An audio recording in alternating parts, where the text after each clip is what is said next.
Hello, everyone. I'm Ralph Gaillard, Chief Learning Director for the Illinois CPA Society, and today's show will look at the latest changes to the Business Tax Code and what you can do to prepare for those big changes. And here to help us make sense of it all is Dan Rahel, tax partner at the firm of BDO and a former chair of the Illinois CPA Society Board. Dan, welcome to the Thanks, Ralph. podcast. So before we dive in, let's kind of set the actual stage here. December 2017, Congress passed and President Trump signed the biggest overhaul of the U.S. tax system in more than 30 years. Okay? Now, the law lowers the corporate tax rate from 35% to 21%, while it makes significant changes to how profits earned overseas are taxed. The law also moves us away from a system where corporations generally must depreciate their assets that they buy. Now companies can deduct some of them all up front. So, Dan, any comments to add here? A few comments, Ralph. Thank you for the opportunity to speak here today to everyone that's listening. Let me give you a little bit of history here. The speed at which this tax act went through from the day it was submitted as a bill by the House was 50 days. That is lightning speed as it went through Congress, ended up on the president's desk on December 22nd and was signed. Now, a little bit of the history, it does go back, the genesis of this tax act goes back to 2014 and the Camp Bill. If many of you will remember Representative Dave Camp from the state of Michigan, the original H.R. 1, and this was H.R. 1 in the House of Representatives, the original H.R. 1 was the Camp Bill going back 4 years. Now, we go forward, though, this looks nothing like the Camp Bill. The Camp Bill really just shaved percentages off of rates and tweaked code sections. This is major change, what just happened.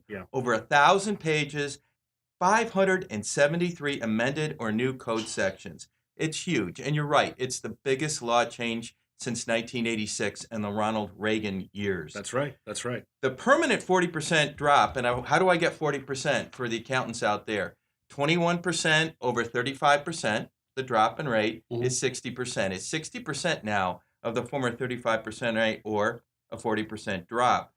Why did they want to get down to 21% or 20? Until the last minute it was 20, and I predicted it would go up to 22 as part of the legislative process. Not bad, Dan. And ended up at 21. I was close. We ended up at 21%, which makes my math easier because say exactly a 40% rate drop for those people out there that are computing deferred taxes. You know who you are, controllers of the world. But we wanted to get, as a country, we wanted to get under the OECD average. What's the average rate of the OECD? 22.5%. So as we saw Paul Ryan posturing throughout calendar year 2017 towards tax reform, and it built momentum, that was why. We wanted to get under the global average for developed countries in the world, which is 22.5. We ended up at 21. I've heard some commentators even refer to the United States now as a tax haven. That never would have been the case before. The U.S. had the highest effective tax rate in the world. That's right. Generally, we use 39.1, which is 35 plus the state-affected tax rate for tax provision purposes. We've gone from 39.1, which was the highest in the world, down to a federal rate of 21. That takes us below average, and it's monumental. It's monumental what it's done. Yeah. You mentioned a couple other things, too, that I just want to take a quick comment on. We just talked about the rate drop, bonus depreciation, which will phase out later through 2027 in its last 4 years. But that will, that is absolutely a game changer for all businesses, all corporations, and all flow-throughs in the country, anyone who adds an asset. The dividend exemption system, going from a global taxation system to a territorial tax system, is seismic change. Seismic change is just huge as the way that the United States administers its tax code. It's just incredible. So one more comment, though. What's the purpose of this? Why did we drop the rate like that? Why did we enact bonus depreciation? Why are we allowing people to repatriate earnings back to the United States at a lower tax rate? Growth and investment in the U.S. economy, adding jobs. I'm going to quote a quote about Apple, which was in the Washington Post on January 18th. At that time, on that day, I don't know where it stands today, but on that day, we said Apple, the world's most valuable company, again, as of January 18th, That's right. Yeah. said that $350 billion will spend $350 billion in development and create 20,000 jobs in the United States in the next 5 years as a result of tax reform. Now, we all know that Apple was going to have some spend, add some jobs, but nowhere close to $350 billion or 20,000 jobs in their business plan that existed before tax reform. That's significant change. That is going to help businesses and ultimately the citizens of the United States. This is corporate reform. Don't get it confused with the noise in the system at the end of 2017 when there were a lot of political changes to the law and additions to the law that affected individuals and debates on the middle class with the upper class for the lower, no. This started in 2014 with the Camp Bill. This is corporate tax reform. We needed to get the corporate rate from 35 down to 21, and we did it as a country, and I think that's a good thing. Okay. So let me just stop you right there on Apple. So Apple possibly could lead the charge for other major companies. Apple Not that I want to say definitely. it's going to happen, but Right. they are seen as a leader anyway, so they could pretty much open the floodgates, if you will. All you needed to do was read the business magazines and the Wall Street Journal and Barron's back in January, February when earnings were being released, and you saw comments such as ExxonMobil, Pfizer, so many other companies, global companies, Yeah. reinvesting in the United States because of tax reform. Jamie Dimon, who took a big hit on his deferred taxes when tax reform was passed, came out and said, though, however, in the long run, this will be great for Chase. And you saw all those comments in the paper over and over again as the large public companies were releasing earnings in January and February. Yes, this is a great thing. Apple will lead the way, but so many others will as well. Okay. What else, Dan? All right. Well, we talked about industries, and we talked about Apple for a second. I can tell you for a fact that our own firm and our website, on BDO's website, we've got 13 white papers so far discussing tax 13 white papers. 13 white papers that are industry specific. Okay. Industry specific white papers, and I can't imagine an industry that's not affected by tax reform. I tried hard to think of one. I couldn't. This affects everyone. That was a trick question that I sent you earlier. Yes, it was. I noodled on that, Ralph, quite a bit, and I can't think of anybody who's not affected. And let me just throw out one example of some odd consequences of tax reform that were unintended, most likely unintended. Artwork. A common technique with the uber wealthy or with museums is to exchange artwork in something we called a like-kind exchange. Okay. For those tax people out there, a code section 1031 like-kind exchange means you could swap artwork or other property and just have no gain or loss and have a carryover basis to the new property, whatever your old basis was. Well, they eliminated that for everything except real property. You can still do it with real estate, but everything else, the like-kind exchanges have been eliminated. But anybody ever think of professional sports contracts? The professional sports teams out there, how they account for their trades, a player-for-player trade is a contract for a contract. They applied the like-kind exchange rules to those contracts. No one ever thought that what the effect will be now is every time a player gets traded for another player, it's going to be a taxable exchange based on the value of the contracts in place on that day, which is, number one, a valuation issue, but number two, it's going to change the thinking and what types of trades they do going forward. Interesting. Thank you for that, Dan. That's yes. a very interesting. You may tidbit. see a lot. So if you're looking forward, you may see a lot more player for cash or player for draft picks. Exactly. Because it's all going to be taxable anyway now, and you're not going to be able to do a contract for contract defer. That's where I'm going with that. When they passed the law on December 22nd, that was no one ever thought of that. Sure. And that is an example of hundreds of thousands of situations where you run into now that I'm running into every day. Say, wow, hadn't thought of that one. Yeah, that affects this transaction, this deal, this contract, this sale. It's affected by the tax law change. Interesting. Well, I don't want to forecast in the future, but perhaps that change will help the Bulls in some fashion for next year. Okay, let's talk about planning. So, Dan, how can companies with fiscal years spanning both the pre and post enactment periods deal with these massive corporate tax rate changes? All right, all right. First of all, let's just talk about what rate to use. Ralph, in preparing for this, I went out on the internet and I took a look at all the different accounting firms and what they had to say about the corporate rate change for fiscal year taxpayers. Because you Okay. asked me about fiscal year taxpayers too earlier, and I found two different ways, which is Oh, very really? interesting. Huh, Yes, interesting. they had different firms and different companies are actually doing it. And I really think that, let me tell you what I would do. This goes back to, for a fiscal year taxpayer, you have to compute the drop in the rate from 35 to 21 based on pre and post enactment, which would be January 1st. So you're taking a look for a fiscal year taxpayer who, let's say, has a June 30th year end. You'd say, well, I have 6 months at 21% and Hmm. 6 months at 35%. Okay, that makes a lot of sense. And a lot of practitioners out there are using the monthly method. However, I've talked to some very, very big corporations that are going back to the original old Code Section 15 that says you just need to prorate it. They're using number of days. So you have to take the leap, Oh, you have to take it February into effect, interesting. and the days, the months with 30 days. And actually, if you have $100 billion company, it might make a material difference. Sure, So, sure. so you do have to prorate the tax law changes for corporations out there between the 35 and 21. Obviously, for calendar year, it just makes it easy.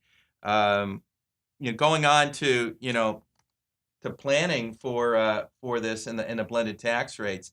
Again, this is going to be a blended tax rate for the whole fiscal year, so it's not going to really matter that it happened on this day or that day, straddling the year end. It's going to be a blended rate. Okay, okay. All right, and let's shift gears and talk about, I think, one of the most intriguing parts of the law, the pass-through rates. So, what are the new rates? Because I think there's been some confusion there. And why is it, now more important than ever for these pass-through companies to crunch the numbers, run the numbers? Ralph, this is, for me personally, this is one of the two most confusing areas of the tax law, of the Okay. new tax law. Uh, the other being international, which we won't get into today, or else we'd be here for 4 hours. We don't have that kind of We time. don't Yeah. have that kind of time, but the pass through, the 20% pass through rate. First of all, there's been no concept like this before in the tax code, so Absolutely. we're Yeah. in new territory, Yeah. absolutely Yeah. new territory. Yeah. We all know about the 37% new top individual tax rate, and you've heard us talk for the last 20 minutes now about the 21% corporate tax rate. What about pass through entities? Well, they had to address pass-through entities to make that more competitive with the rate drop in the corporate entity. They wanted it, they didn't want that disparity to be so great. Yet there was a lot of horse trading, some changes at the last minute, some Mhm. movement up on Yep. what that deduction would look like. We settled at a 20% deduction on the partner rate, which gives you, all else being equal, and if your situation works perfectly, a 29.6% flow through tax rate. Now, how did I get to Yeah. 29.6? Where'd that come from? I got 37, I got 21. Yeah. 29.6 is exactly 80% of 37. So, Okay. let me tell you about that. So Okay. you've got an individual taxpayer, he's paying 37%. But if you just look at the pass-through income, and if that person gets the full 20% deduction, it's now 80% of 37%. That's where the 29.6% percentage comes from that I'm using right Okay. now. Okay. And that's a best case scenario. And now you're comparing 29.6 to 21 as a C corporation. We'll get into that in a little bit. But I just wanted to go through just a little bit more of what's confusing about this Okay. 20%. Good. It if you're married filing jointly and make $315,000 or less of income, you get the full 20% deduction. If you're single, it's half that. It's 157.5. Don't worry about it. You get the 20% deduction no matter what industry you're in. However, over the next $100,000 of income between 315 and 415, it phases out and it goes to a very complicated test, which includes what are the wages in your industry, what are the fixed assets in your industry to determine what your ultimate subject to the 20% is. Sure. That said, it gets even more complicated. If you're above those thresholds of 315,000 or 157.5, only there are certain specified industries. Let me talk about it in the negative. What doesn't qualify? Okay. There are certain industries, certain professions. We call them specified industries in the new law that don't qualify. And I'm just going to read them off to you because they may apply to somebody that's listening right now. Okay. Accounting, actuarial science, health, law, performing arts, consulting, athletics, financial services, brokerage services. Any trade or business where the principal asset of such trade or business is the reputation or skill of one or more of its owners. If you fall into one of those categories, you don't get the 20% at all. You don't even get to go through the test of the wage test and the fixed asset test to arrive at what your number might be. You don't get it. So the confusion revolves around, and I'll throw out some questions, and this has been, the debate is building right now, and the AICPA, of which I'm on the AICPA Council, has issued a pleading letter to the IRS to come out with guidance as to what this means. But I'm going to throw out some questions. Okay. What is a consultant or a broker versus a salesperson? How do you distinguish a consultant versus a salesperson? Here's a real question I got. Does healthcare include veterinarians? Wow.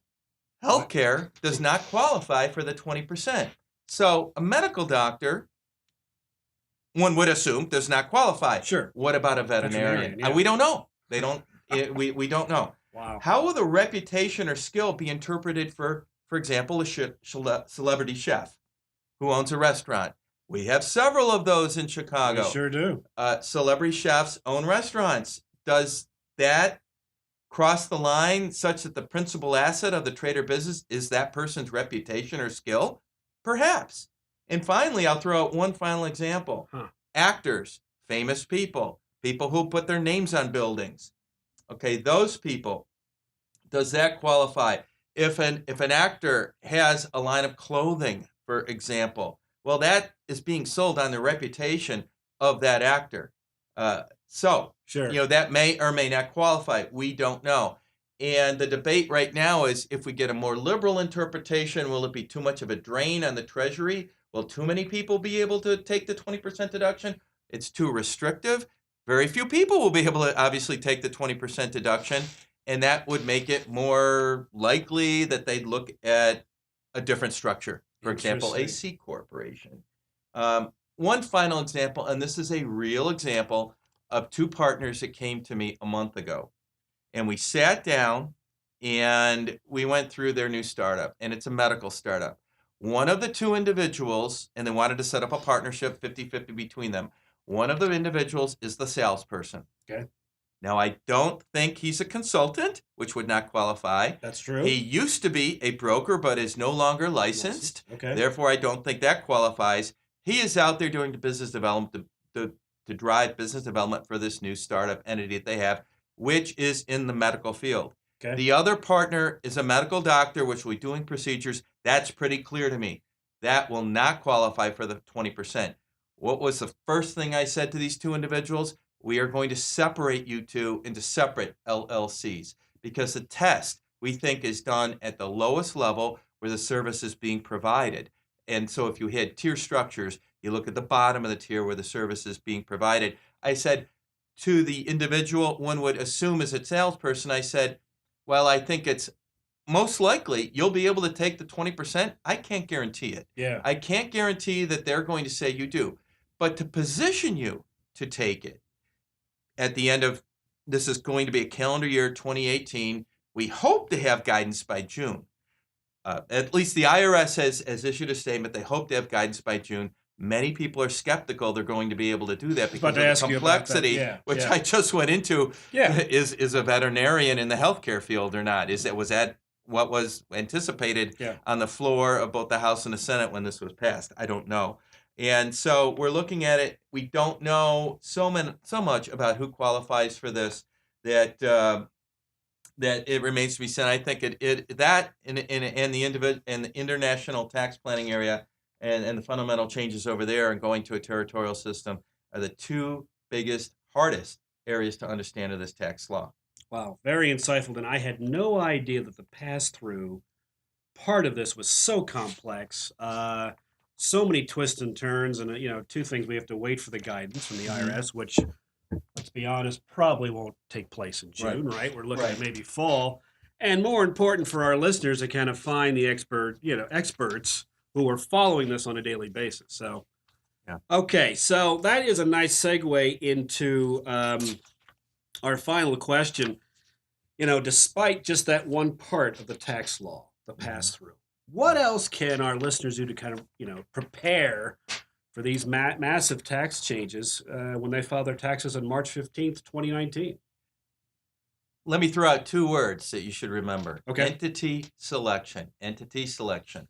And let me explain to you what I mean by that, because I just explained half of it to you when we talked about the 20% pass-through deduction. I'm a Chicago guy, and I like the Chicago band Chicago, named after our fair city, and the song 25 or 6 to 4. I call my new three numbers 21 or 29.6 to 37, right? That's my new song. I'm out there singing it every time I give a talk. 21 or 29.6 to 37. Okay. You now know where I get the 29.6% and the 37 from. You also know where the 21% comes from, the new corporate tax rate. So entity selection. What do I mean by that? Well, let me run through a very simple example, and you don't need a pencil and paper to take notes here. I'm going to use just very simple numbers. A C corporation makes $100. The tax on that $100 at 21% is $21. Remember the $21. We go out, and in a worst case scenario, which almost no company would do, pays out the remaining $79 as a dividend. Again, that is an extreme example. You've just paid out all your profits as a dividend to your shareholder. Well, what is the individual tax? What is the dividend and capital gain rate on that dividend at $79? It's $16. 20% of 79 is $16. Okay. So I ask you one final math question. What's 16 plus 21? 37. 37. What's the new top individual tax rate? 37%. 37. So I just proved out the fact that in a worst case scenario for a C corporation that pays out all its profits every year as a taxable dividend, that you're ending up at the same tax rate as an individual who is not able to get the 20% deduction from pass-throughs. All right? I'm making some assumptions here. Okay. Now, odds are many people, of course, anybody married filing jointly above $315,000 that's in a pass-through will get the 20% deduction and will be down at 29.6. But if that 21% C Corp never pays out that money, reinvests it in that company year over year, and I'm making some assumptions. I'll qualify this at the end for my tax brethren out there, that you stay at 21%, not 29.6 or higher.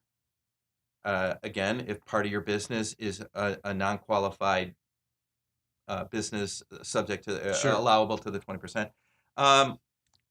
you leave it in there. You've permanently paid 21%, and through some very deft and sophisticated estate tax planning, you flip the company. You pass away. You flip the company. The shareholder gets a full step up in basis and never pays the tax on that accumulated earnings over time. So you've ended up with a permanent 21% tax rate there versus something at least 29.6 or higher, possibly all the way up to 37% if you're in the field of accounting or law or medicine and you make over $315,000 a year. That is a situation that I use to explain to people that you should look at your entity. If you are a C Corp, remember your rate has dropped 40% from 35 all the way down to 21. Mm-hmm. The partnership rate, the flow-through rate, the S Corp rate has not dropped that far. So this makes it an academic projection. You need to run the numbers. You need to go through. You need to see where you're at to see if it makes sense to change your entity to a C Corp. Now, there are going to be situations that are plain on their face, and I've called everyone I know in February and March to say, have you looked at this?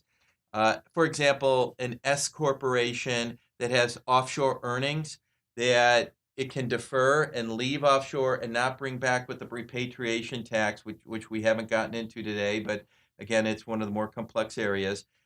They want to stay S corporation because Okay. that's a permanent deferral. Yeah. If you're putting, if you have a three, if you're bringing out the dividend, I've ignored an Obamacare tax. It's not an income tax. It's the 3.8% net investment income tax that's part of Obamacare. That attaches itself to a dividend. So instead of a dividend rate of 20% that I used for simple math, it's really 20% plus 3.8 or 23.8. Okay. But for my tax friends out there, I'm directionally right here. I'm directionally right that you should look at this. You should compare the numbers. You should run the numbers to determine whether it makes sense to change your entity or not. And I'd be surprised if some don't. I think some should change their entity given their factual situation. Many closely held corporations, especially in the areas where they can't take the 20%, I think they should. Yeah. I really do think absolutely. they should. And I think they should prove that out working with their teams, their financial teams, their advisors, determine what the math is and what the answer is and run different scenarios and move forward. A couple other things I just want to mention that we haven't gotten into today Okay. that I think are important. The most important ones, obviously, with 573 new code sections or change code sections, I can't touch on all those, but the new 30% interest limitation on adjusted taxable income, that's a defined term in the new code, adjusted taxable income. For highly leveraged companies, you can now only deduct up to 30%. So if, for example, your portfolio company of a private equity group, of a private equity partnership, and you push down the debt, you're going to be, watch out. You could be caught up in the 30% limitation rule and not see it coming. Another complication with this test is that in 2022, the law changes. Right now, it's more lenient. It's based on adjusted taxable income is basically EBITDA. For our M&A folks out there, you know what EBITDA is? It's earnings before interest and taxes, depreciation and amortization. So it's a higher number on your income statement, right? It's a greater number. After 2021, in 2022, it changes to EBIT, which is a lower number, which 30% of is a lower number. And after 2021, so in 2022, it's more likely you're going to be subject to this 30% interest limitation. Beware of that as you're scheduling out and doing your projections for the next 5 years. Which isn't that far off. It's not that far off. Wow. Another point to be made, net operating losses. If you're not aware of this, you should be. No longer can be carried back 2 years. They can only be carried forward. And they can only be carried forward every year and used up to 80% against your taxable income, not all of it. Again, a similar concept to the old corporate AMT that we had. You can only use it up to a percentage. Why? Why did they do that? Well, think about bonus depreciation. We haven't talked about that since the first few minutes of our talk here, but bonus depreciation will allow you to write everything off. A lot of companies are going to zero out their taxable income that are capital intensive. Yeah. That's going to create losses. The Treasury can't afford to write refund checks going back to 2 years and the loss carry forwards, right? Yeah. They can only carry it forward.